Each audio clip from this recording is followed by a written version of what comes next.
Baru saja berlalu. Bagi sebagian orang, malam tahun baru tanpa narkoba tidaklah lengkap.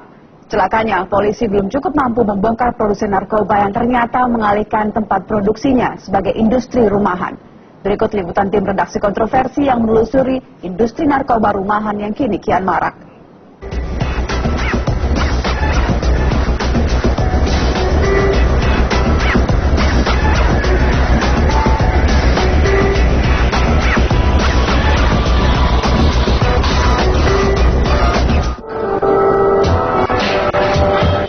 Pemukiman padat penduduk yang status sosial ekonominya tergolong prasejahtera kerap dituding menjadi sarang narkoba.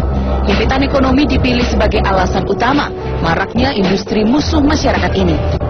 Namun sekarang tepislah jauh anggapan tadi. Sarang narkoba tak lagi berkubang dalam kemiskinan.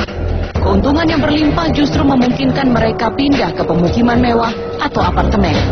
Di tempat yang lebih aman tingkat privasinya inilah mereka dengan aman memproduksi narkoba yang menawarkan kesenangan sesaat. Saya kira betul, akhir-akhir ini seperti itu. Karena kalau pabrik besar mungkin biayanya tinggi, sekarang di rumah sederhana asal ada bangunan, ada tempat penyaringan, ada ini. Jadi di Surabaya 2 tempat home industri. Dua minggu lalu di Kebon Jeruk, bahkan di salah satu apartemen di Jakarta Barat, Polda Metro Jaya mengungkap dalam apartemen mereka membuat itu. Celakanya, seperti di kota besar pada umumnya, tingkat kepedulian masyarakat yang rendah satu sama lain juga kian memudahkan tidak terendusnya modus operandi kerja mereka. Mereka juga dengan mudah menghapus jejak dengan berpindah-pindah lokasi. Nah, orang-orang itu sekarang itu meng-create, pengen tahu gitu ya. Jadi mereka kadang-kadang pengen membuat sendiri. Nah, ini memang fenomena ini memang sedang berkembang gitu ya. Dan kita petugas juga melakukan penindakan. Nah, bukti dari penindakan ini ada ketangkap beberapa tempat yang berupa home industri psikotropika. Itu yang paling gampang ya. Itu yang psikotropika, misalnya sabu-sabu, ekstasi itu masih bisa. Ya itu bisa beberapa home industri itu ketangkap penyidik.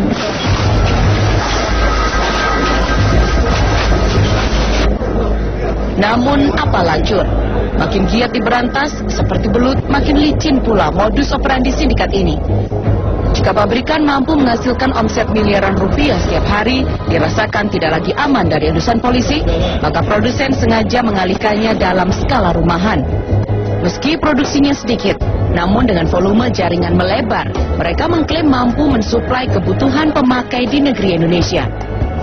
Redaksi kontroversi membuktikan, jaringan industri narkoba rumahan ini benar-benar ada. Kami menemui salah satu pegawai sebuah pabrik skala rumahan pembuat ekstasi, leksotan, ataupun syabu-syabu di pinggiran ibu kota. Ini juga agak pakai apalagi kita kalau pakai mesin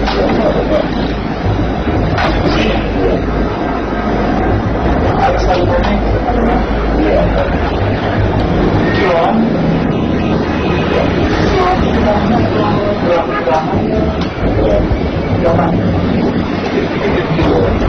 jadi kita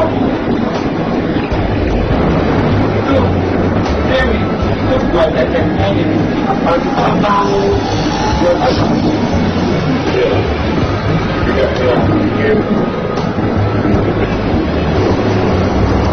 Tempat yang disamarkan lokasinya, ia meyakinkan betapa mudahnya membuat ekstasi. Dengan tangan terampilnya, ia membuat pil leksotan yang biasa dikerjakan bersama teman-temannya. Adapun bahan yang dipakai antara lain cairan sebagai esens, susu untuk merekatkan adonan, bubuk amfetamin, zat kimia seperti metilsetilseton, propilen glikol, dan mesiasetat. Yang paling mengejutkan, digunakan pula cairan pembunuh serangga. Ironis, ternyata sejenis insektisida pun juga berperan dalam pembuatan narkoba. Meski demikian, ia mengaku tidak tahu asal bahan pembuat pil setan yang disuplai bosnya ini. Namun di rumah sekaligus pabrik selalu tersedia semuanya untuk produksi 5 hari kerja. Dan menjelang tahun baru kemarin, ia dan kawan-kawannya sengaja menggenjot produksi hingga 500 kali lipat. Karena di saat-saat seperti ini, biasanya sang bos memaksimalkan fungsi mesin pembuat obat psikotropika. Dengan kata lain, dengan jam kerja yang tetap, namun pil yang dihasilkan bisa mencapai ribuan butir. Ya ada takarannya, bikin ini buat segini, buat segini. Dari terbuat acaranya benar sih. Jadi seperti ini. Kami ya sih.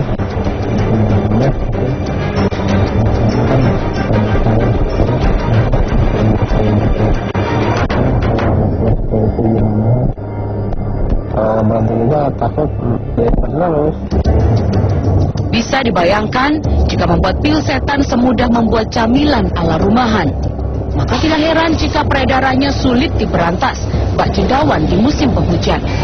Waspada dan peningkatan kesadaran bermasyarakat adalah kunci terbaik agar lingkungan tidak dijadikan sarang narkoba yang bisa menjerat orang-orang terdekat kita menjadi korbannya.